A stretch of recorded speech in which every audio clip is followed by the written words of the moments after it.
Welcome to the first week of Pressbox rounds as we kick off another mad season here at Killeen Daily Herald. Today we have a good slate of games. Copperas Cove opens up on the road against A&M Consolidated. Killeen also travels to the Braunfels Canyon where they're going to be having to deal with a red field. Don't forget to check out our preview section, of course, this year.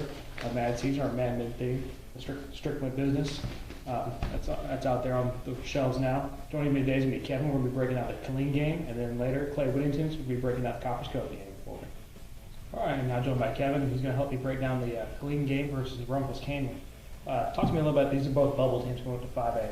What does Killeen need to do? Well, I mean, it's kind of it's going to be a matchup between two offenses and the best defense. Both teams are returning very core members of their offenses.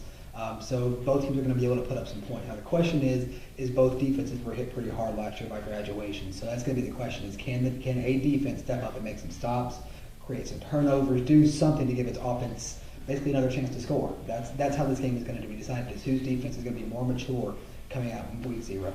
All right, of course, Killeen going on the road. Interesting little fact to deal with.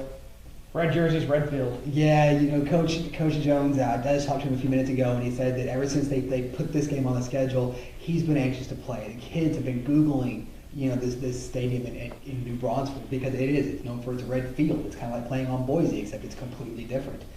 He said the kids are excited about it, but he doesn't feel it's going to be a distraction at all. We'll see. You know, I mean, it is a red field. I'm going to be distracted. Okay. Kind of hard to find the guys you're trying to tackle. They're saying red. All right. Obviously, Killeen does return some playmakers. Talk about what they need to execute on offense and who they need it from this year. You know, execution, their biggest question mark on offense right now is their offensive line. You know, they've only got a couple of kids coming back. You know, they've got their quarterback, Garrett Gaskamp. He was a district newcomer last year in 8-4A.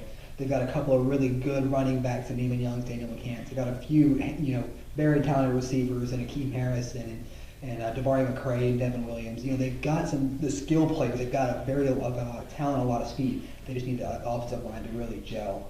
That was the key last year, is being able to open holes for all those guys and give Gaskamp some time to mature. So that's going to be the key offensively, is can that offensive line provide enough protection to let this offense do what it's going to do best, and that's put up some points. Let's shift quickly now to talk a little bit about Shoemaker, what they need to do. Obviously, they won last game. What do they need to do to start the season on winning that? They already did it. You know, they scheduled a team in Waco University that it's a good team. You know, it was a continual bubble team in that same district that Killeen was in, but they're not notoriously great. So it kind of gives Shoemaker an opportunity to play against one of those good teams, you know, mediocre teams that it's trying to be this year. Because that's what everybody thinks they are. They think they went from everybody believes Shoemaker went from a cellar dweller team to being a mediocre team that's got some surprises to it. I think if they can come out and they can beat another team that's kind of like them, that gives them a lot of confidence. And who knows, this team that went 31 straight losses, all of a sudden has 2 straight wins. And who knows what that can do for this team's confidence. All right, don't forget to check out those games and more on kdhpressbox.com this weekend. All right, now I'm joined by Clay Wittington. We're going to break down the Copperas Cove versus A&M Consolidated game. Clay, this used to be a big district game for Cove. Almost every season meant the district championship. Kept the rivalry alive, though. What can we look for kind of coming into this game? What's Cove going to throw at the start of the season?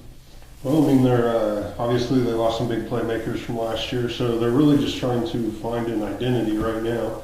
They want to discover kind of what their bread and butter is going to be and go from there. But going to get a good dose of run game from King and Colbert, and they like what they see from Robbie Siebold, the quarterback, so they're hoping to balance out the offense a little bit with the passing game too.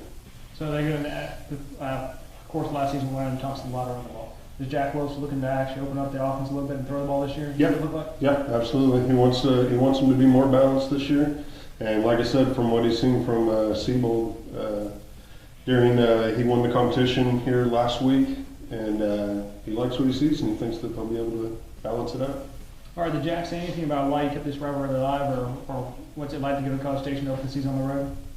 He didn't say exactly why they kept it alive, but I asked him what to expect. He was expecting, and he's certainly expecting a tough game. Against Stony Point in their last scrimmage, they scored 12 touchdowns, won 12-2 touchdowns-wise, not points. So they're a team that can definitely score the ball or score points, and they've got a pretty fast running back this year that he's kind of worried about too. All right, don't forget to check out that game and, of course, all the rest on kdhpressbox.com.